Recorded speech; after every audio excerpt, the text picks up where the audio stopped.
Good morning, everybody. Wow. So last week, the last video that I made, it was like 4 a.m. and I was at Auckland Airport, and the educational tour that I'd pulled together were just waiting to get on a flight to go to Sydney. And then we were there, we arrived at 10:20. We arrived at Sydney Airport, grabbed up our bags, dropped them off, got a car, dropped them off at our hotel, and then we hit the road. It was amazing. So the first appointment we had was the Independent Health and Aged Care Pricing Authority, which in Australia, they use and hold evidence base to come up with the price of the care packages that Australians, once they are assessed, they fit into a different care package, or their technical name could be a resource utilisation group. And so they have a price there that they then tell the government, this is actually what it costs to provide this level of care, clinical care, for this individual. And so they've been doing that in the aged care part for the last 3 years. And so far their government has accepted the evidence that the Independent Pricing Authority has provided to them, and paid what is the actual cost of care for those Australians who have been assessed as needing that level of care. Blows your mind, I know, but there you go.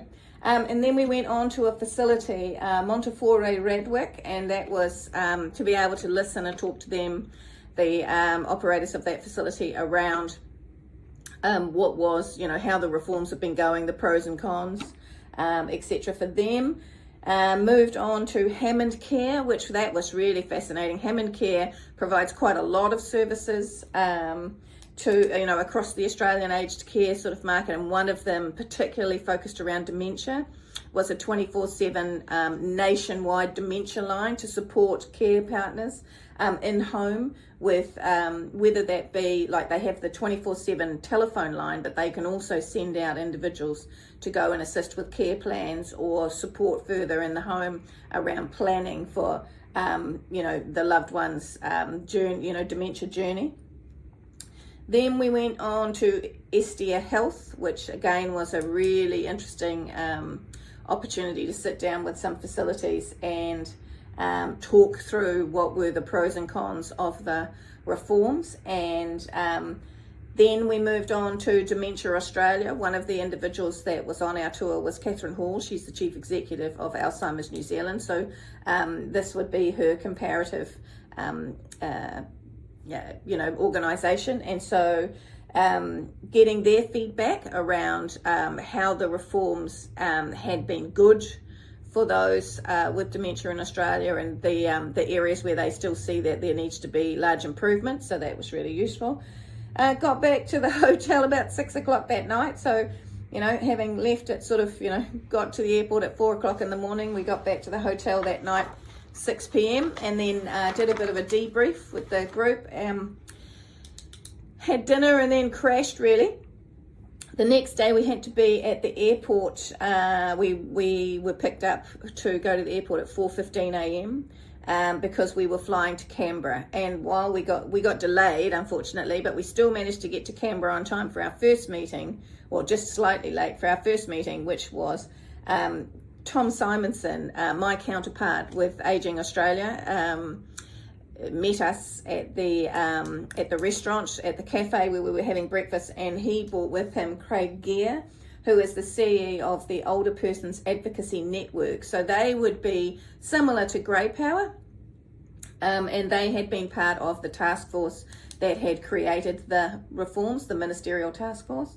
So while we ate breakfast, Craig sort of filled us in from the perspective of the older person, and just some of the challenges, some of the areas where they didn't agree, how it finally fell out, some of the spaces that still need to be worked on.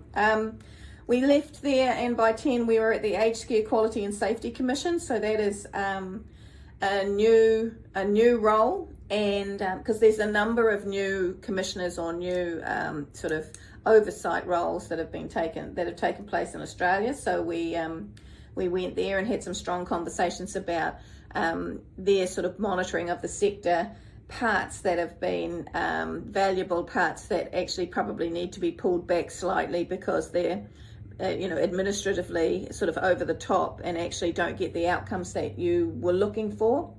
Moved on to Palliative Care Australia and National Aboriginal and Torres Strait Islander Ageing and Aged Care Council. So that was really interesting. First of all, we also took Wayne Naylor, who is the CE of Hospice New Zealand.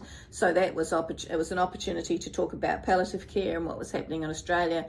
And we had the Honourable Pene Hanare with us, who has been an Associate Minister of Health in government and in opposition, with a focus on Māori health. So it was really interesting to listen to the representatives of the Aboriginal and Torres Strait Islander Aged Care Council and how things are going from that perspective. We moved on to a facility visit at Goodwin House, and then shifted on to the Office of the Inspector General of Aged Care.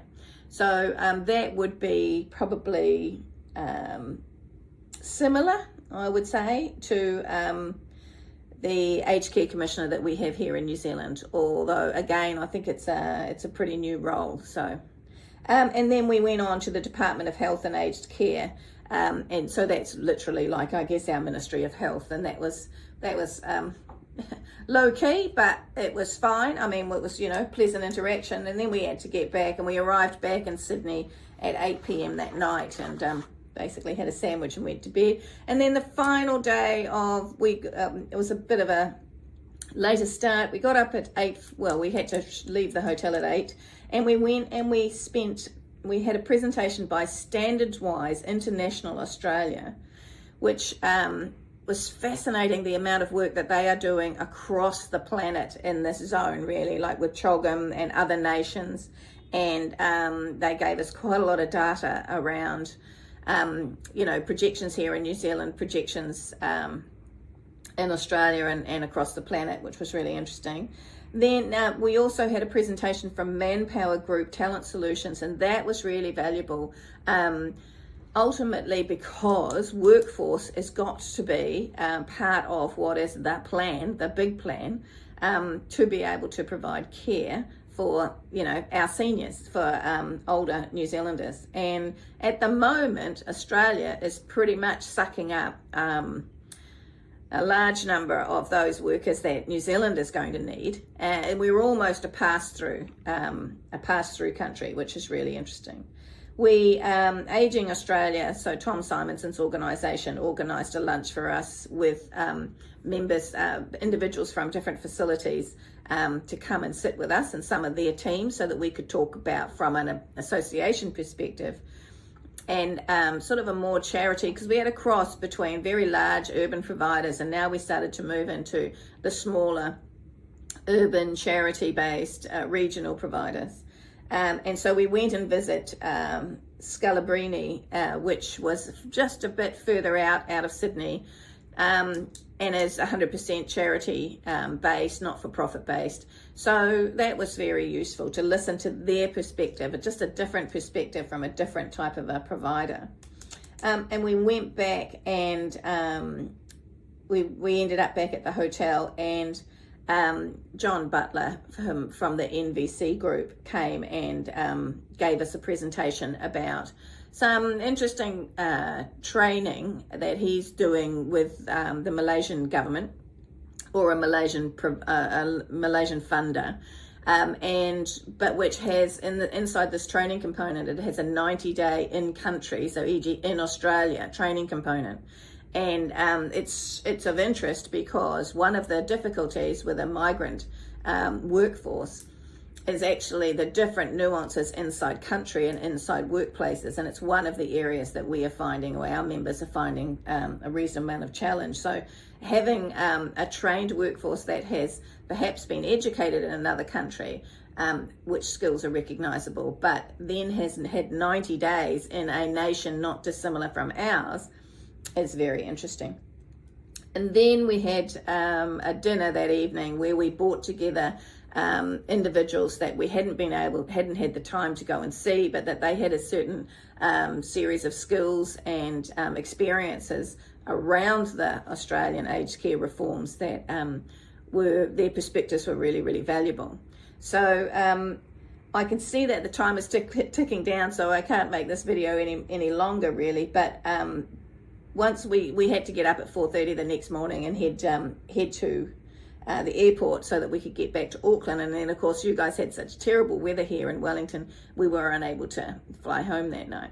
So that's sort of a whirlwind take on the trip. We'll do a debrief later this week with those who were on it, and I'll probably give you another update. But it was certainly really, really valuable to go over there and have those conversations.